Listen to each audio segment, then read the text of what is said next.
राधे दोस्तों, जय श्री कृष्ण। तो आइए श्रवण करते हैं लड्डू गोपाल की छठी का महत्व। लड्डू गोपाल के जन्म के बाद छठी मनाई जाती है। इस दिन कान्हा जी का पूजन किया जाता है, मंदिर सजाए जाते हैं और भजन व गीत गाए जाते हैं। छठी पर लड्डू गोपाल को कढ़ी चावल का भोग लगाने का बड़ा ही महत्व है। ऐसे में आइए जानते हैं लड्डू गोपाल की छठी कब मनाई जाएगी। जन्माष्टमी पर बाल गोपाल पधार चुके हैं। कान्हा जी के जन्म का उत्सव भक्तों ने धूमधाम से मनाया। उनका लड्डू गोपाल के रूप में पूजन किया गया। अब लड्डू गोपाल की छठी मनाई जाएगी, क्योंकि सनातन धर्म में बच्चे के जन्म के बाद छठी मनाई जाती है। इस दौरान भगवान कृष्ण के मंदिरों को सजाया जाता है, उनका पूजन किया जाता है और भोग लगाया जाता है। ऐसे में आइए जानते हैं लड्डू गोपाल की छठी कब है, इसका क्या महत्व। मान्यता है कि जन्माष्टमी के छठे दिन लड्डू गोपाल की छठी मनाई जाती है। चूँकि भाद्रपद मास के कृष्ण पक्ष की अष्टमी तिथि को श्री कृष्ण भगवान का जन्म हुआ था। ऐसे में छठे दिन यानी भाद्रपद कृष्ण त्रयोदशी तिथि पर छठी मनाई जाती है। त्रयोदशी उपरांत जन्माष्टमी तिथि 16 अगस्त तिथि मनाई जाएगी। ऐसे में इस साल 21 अगस्त को लड्डू गोपाल की छठी मनाई जाएगी। छठी पर सुबह उठकर स्नान आदि करके ध्यान करें कि लड्डू गोपाल का अभिषेक करें, उन्हें नए वस्त्र पहनाएं। इसके बाद पंचामृत फल फूल मिठाई तुलसी के पत्ते आदि चढ़ाएं। इसके साथ ही सबसे अहम चीज़ छठी पर कढ़ी चावल का भोग लड्डू गोपाल को जरूर अर्पित करें। इसके बाद इसे प्रसाद के तौर पर बांट दें। छठी पर कढ़ी चावल का भोग लगाने का बड़ा ही महत्व है। दही बेसन और हल्के मसालों के साथ कढ़ी बनाएं और भगवान को अर्पित करें।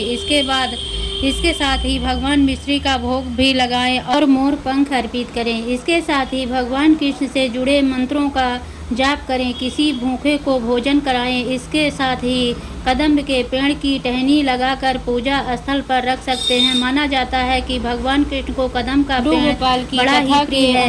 यही नहीं, भगवान को बांसुरी भी चढ़ा सकते हैं। कुंभनंददास रहते थे।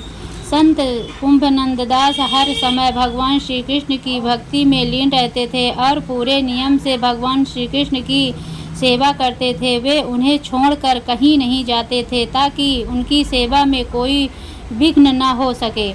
एक दिन वृंदावन में ही एक जगह उनके लिए भागवत कथा कराने का न्योता आया। पहले तो उन्होंने मना कर दिया, लेकिन लोगों के जोर देने पर वे कथा कहने के लिए तैयार हो गए। उन्होंने सोचा कि भगवान की सेवा की तैयारी करके वे रोजाना कथा करके वापस लौट आएंगे, जिससे भगवान का सेवा नियम भी नहीं टूटेगा। संत कुंभनदास ने जाते समय अपने बेटे से कहा कि वे भोग तैयार कर चुके हैं, तुम्हें बस समय पर ठाकुर जी को भोग लगा देना है। उनका बेटा रघुनंदन छोटा था। उसे समझ में आया कि भोग लगाने पर भगवान खुद आकर प्रसाद ग्रहण करते हैं। वहाँ से इधर कुंभनदास ने अपने बेटे पर रघुनंदन ने भोजन की थाली ठाकुर जी के सामने रखी और सरल मन से आग्रह किया कि ठाकुर जी आओ और भोग लगाओ। उसके बाद मन से यह छवि थी कि वे आकर अपने हाथों से भोजन करेंगे, जैसे हम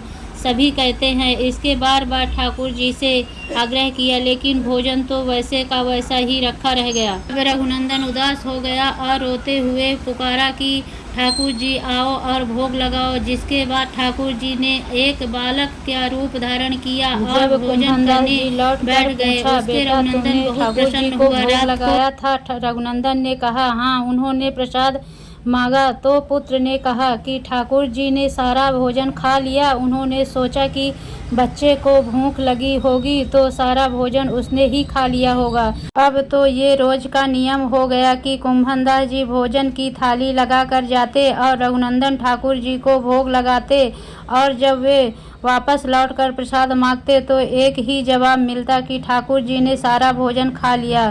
कुंभनदास जी को अब लगने लगा कि बेटा झूठ बोलने लगा है। इसका पता लगाने के लिए संत कुंभनदास ने एक दिन लड्डू बनाकर थाली में सजा दिए और छिप कर देखने लगे कि बच्चा क्या करता है। रघुनंदन ने रोज की तरह ही ठाकुर जी को पुकारा तो ठाकुर जी बालक के रूप में प्रकट हो गए और लड्डू खाने लगे। यह देखकर कुंभनदास जी दौड़ते हुए आए, हाथ में लड्डू और दूसरे विनती करने लगे। उस समय में जाने को ही था कि वे जड़ हो गए। उसके बाद से ही उनकी इसी रूप में पूजा की जाती है और ये लड्डू गोपाल कहलाए जाने लगे। कृष्ण भगवान की जय। बोलो लड्डू गोपाल की जय।